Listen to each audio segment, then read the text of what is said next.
ketika nyawanya diambil oleh Tuhan. Dan yang kedua, bisa dibilang mungkin kelemahan Prabowo hanya satu.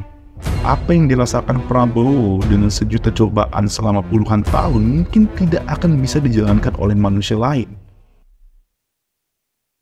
Pada pagi hari ini telah dapat kami langsungkan pernikahan anak-anak kami, Siti Hediati Hayati dengan Prabowo. Nama Prabowo Subianto, seorang yang dikenal sebagai sosok yang penuh dedikasi dan disiplin, yang terlihat dari perjalanan karir militernya yang sangat cemerlang. Kehebatan Prabowo dalam medan tempur seringkali diceritakan oleh beberapa mantan anak buahnya. Seorang anak cendekiawan, pakar ekonom Sumitro Joyo Hadikusumo. Sekilas, kehidupannya yang terlihat sempurna, namun tidak dengan kisah cinta yang harus kandas pada satu wanita yang sangat dicintainya. Yang mungkin penyebabnya bukan karena diri sendiri, namun untuk sebuah jalan politik di negeri ini. Lalu jika sepasang manusia yang saling mencintai harus terpisahkan karena dipisahkan, bukan karena memisahkan, apakah masih bisa disebut bahagia? Mungkin ini adalah kisah cinta yang paling memilukan di abad ini, di negeri ini. Dan selamat datang di Opini Masyarakat.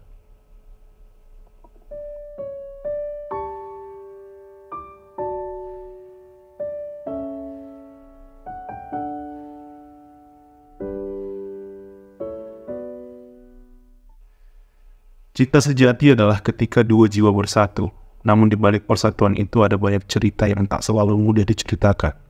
Kisah cinta Prabowo Subianto dan Titi Soeharto. Ya, kisah itu adalah salah satu kisah yang tak hanya dilihat dari romansa, tetapi juga dari kekuatan, pengorbanan, dan takdir yang berubah-ubah. Di balik senyuman mereka tersimpan perjalanan yang penuh suka dan duka. Kita mungkin sering mendengar kisah mengenai Zainuddin dan Hayati, Romeo and Juliet, atau kisah cinta Habibie dan Ainun. Namun, Prabowo dan Titi lebih dari sekedar cerita cinta yang dipisahkan oleh maut. Sebelum kita lanjut, buat teman-teman yang baru nonton channel ini, jangan lupa buat di-subscribe channelnya dulu, biar gue tetap bikin video. Oke? Dan gue minta maaf sama teman-teman yang mungkin gak enak ngeliat gue ngerokok. Ya, gue minta maaf banget. Ya mungkin karena gue sedang membangun kepercayaan diri, soalnya gue gak biasa ngobrol depan kamera. Ya, gue minta maaf banget. Mungkin suatu saat nanti gue bisa menghindari rokok ini. Ya, I'm sorry. Tapi buat teman-teman yang mungkin terganggu ngeliat gue merokok, silahkan di skip video ini. Gue juga gak pengen teman-teman semua terganggu sama kondisi gue yang gue ngerokok. Sorry banget. Oke, kita lanjut. Prabowo Subianto, seorang pria dengan dedikasi penuh terhadap tanah air, dan Titi Soeharto, putri dari seorang pemimpin yang namanya dikenal di seluruh penjuru negeri. Pertemuan mereka bukanlah sebuah kebetulan, melainkan takdir yang mempertemukan dua kekuatan dalam sebuah kisah cinta yang jauh dari sederhana. Di akhir tahun 70-an, Prabowo sedang berada di masa keemasan karir militernya. Karismanya sebagai perwira muda yang ambisius menarik perhatian banyak orang, termasuk Titi Soeharto.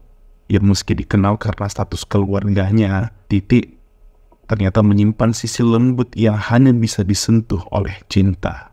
Ketika cinta mulai tumbuh di antara mereka, perasaan itu bukan hanya sekedar tentang kebahagiaan sesaat. Mereka berdua tahu bahwa berada di bawah sorotan publik, hubungan mereka akan selalu dinilai dan dipertanyakan. Namun bagi mereka, mungkin itu bukan halangan. Cinta yang mereka miliki lebih besar dari sekedar status. Pada tahun 1983, mereka akhirnya mengikat janji suci. Mereka menikah. Pernikahan itu bukan hanya penyatuan dua hati, tetapi juga penyatuan dua kekuatan besar, militer dan politik. Ya, waktu itu hal demikian mendominasi wajah Indonesia. Publik memandang mereka sebagai pasangan yang sempurna, kuat, elegan, dan penuh harapan untuk masa depan. Mereka tampak tak terpisahkan, Prabowo dengan dedikasi dan keberanian militernya, dan Titi dengan peran besarnya sebagai ibu dan istri yang mendukung. Namun di balik kebahagiaan itu, ada bayangan gelap yang perlahan-lahan menyusup ke dalam hubungan mereka. Seperti halnya sebuah hubungan, kebahagiaan Prabowo dan Titi tidak selamanya bertahan. Di akhir 90-an, Indonesia sedang mengalami perubahan besar.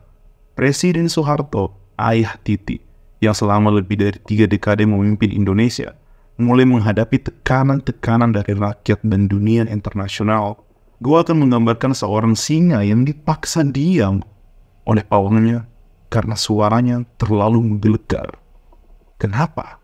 Beberapa orang yang mengatakan jika salah satu jenderal yang sangat open-minded di tahun-tahun itu untuk sebuah negara yang ingin maju dan mencita-citakan sebuah demokrasi adalah Prabowo. Walaupun itu bertolak belakang dengan prinsip latar belakang mertua dari Prabowo sendiri, Pak Soeharto. Ya, Pak Soeharto kan dikenal sebagai pemimpin yang powerful dalam otoriter. Ya, lumayan agak sedikit aneh sebenarnya ya. Di tengah krisis ini, Prabowo bukan hanya menghadapi tekanan dari luar, tetapi juga dari dalam dirinya sendiri. Sebagai seorang menantu dari keluarga Soeharto, dia berada di posisi yang sangat sulit. Karir militernya berada di ujung tanduk, karena beredar fitnah jika Prabowo akan melengsarkan pemerintahan. Yang hingga kini kita juga tidak paham posisi seperti apa yang ingin dilengsarkan. Dan ini perlahan merendas ke perjalanan rumah tangganya. Menurut gue itu semuanya sebuah fitnah.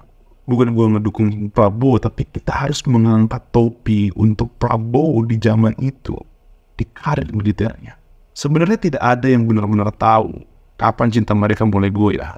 Mungkin tekanan politik yang terlalu besar, mungkin pula perbedaan prinsip yang semakin terasa. Yang jelas, pada tahun 98, saat rezim Soeharto runtuh, Prabowo dan Titi memutuskan untuk mengakhiri pernikahan mereka. Ilmu psikologi menyatakan bahwa tekanan sosial, taktik persuasi, manipulasi kognitif, dan bias dalam pengambilan keputusan seringkali membuat kita mengambil tindakan yang tidak kita inginkan atau rencanakan. Namun kita tidak bisa berbuat apa-apa. Bayangkan jika sebuah tekanan ini berada pada sebuah jalannya sebuah kisah percintaan. Kita mungkin tidak akan bisa membayangkan apa yang dirasakan oleh Prabowo Subianto pada masa itu. Tidak ada pertengkaran yang keras, tidak ada perang kata-kata yang terbuka. Mereka berpisah dengan cara yang tenang, seolah mereka berdua tahu bahwa cinta ini, meski dalam, tidak bisa lagi bertahan.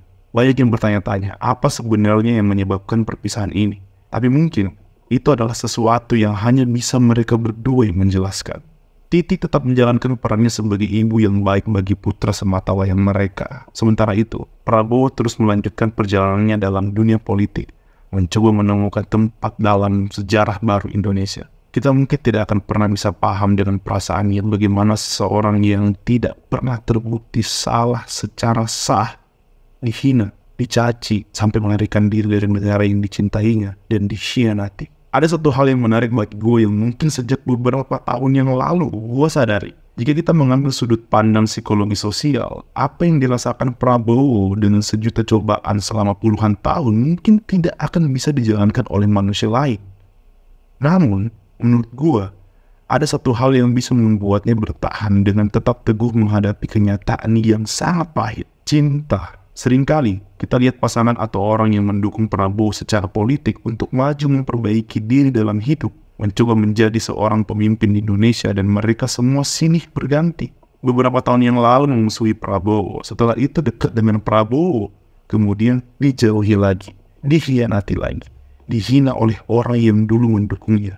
Namun ada satu orang yang tidak pernah mundur dan selalu ada untuk Prabowo, Titi Soeharto. Meskipun pernikahan mereka telah berakhir, hubungan Prabowo dan Titi tidak benar-benar hancur. Beberapa kali mereka masih terlihat bersama dalam acara-acara penting, bahkan tersenyum di hadapan publik. Ini bukan cinta yang hilang, melainkan cinta yang telah berubah bentuk, lebih matang dan lebih dewasa. Di balik setiap perpisahan selalu ada harapan. Mungkin ini bukan akhir dari kisah cinta mereka, tetapi babak baru yang lebih tenang. Mungkin juga cinta yang dulu pernah menyala itu masih ada, atau mungkin belum sama sedikit berubah, dan kini dalam bentuk yang lebih lembut, lebih menghargai perjalanan hidup masing-masing. Ini mungkin bisa menjadi rahasia Prabowo mengapa ia tetap tegar. Ia tidak pernah tumbang, karena semangatnya berada pada Titi Soeharto. Bisa dibilang mungkin kelemahan Prabowo hanya satu, Titi Soeharto. Gua atau dari dulu meyakini bahwa seorang laki-laki yang hebat, bahkan dia mungkin adalah seorang pemimpin yang diakui seluruh dunia, orang itu hanya akan mati 2 kali. Yang pertama, ketika nyawanya diambil oleh Tuhan. Dan yang kedua, ketika kekasih yang dicintainya diambil oleh Tuhan. Pemimpin yang hebat itu tidak pernah memikirkan uang atau apapun. Mereka hanya berpikir untuk bagaimana masyarakat negaranya itu maju. Tapi ada satu hal sebenarnya yang membuat mereka semua hancur secara mental ya. Ketika orang yang dicintai telah pergi. So, apa yang bisa kita pelajari dari kisah ini adalah bahwa cinta sejati tidak selalu tentang bersama selamanya. Kadang, cinta adalah tentang melepaskan, menghormati, dan tetap menjaga rasa kasih sayang meski tak lagi berjalan bersamaan. Bagaimana menurut kalian? Apakah cinta Pak Prabowo dan Ibu Titi benar-benar berakhir? Atau masih ada ruang bagi cinta itu untuk kembali menyala? Silahkan tuliskan opini kalian di kolom komentar. Gua Agung, and see you next video.